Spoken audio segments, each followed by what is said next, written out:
Sebelum nikahi Lesti Kejora, Rizky Bilar ternyata sering pinjam mobil teman demi gaya cewek. Setelah melakukan KDRT ke Lesti Kejora, Rizky Bilar membuat warganet geram. Bahkan banyak dari mereka yang mulai mengkulik latar belakang suami Lesti Kejora. Terbaru, video sang sahabat bicara soal masa lalu Rizky Bilar ramai jadi sorotan. Dalam video yang beredar, Adi Sky menyebut jika Rizky Bilar dulu sering meminjam mobilnya.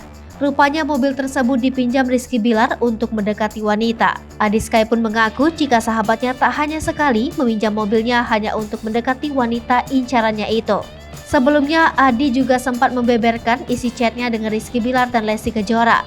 Hal tersebut diketahui dari Instagramnya saat membagikan tangkapan layar percakapannya dengan Rizky Bilar. Sementara itu, ada juga tangkap layar chat Lesti Kejora yang meminta didoakan.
Hai pemirsa Sri Popo TV, jangan lupa komen, like, dan subscribe, serta tonton terus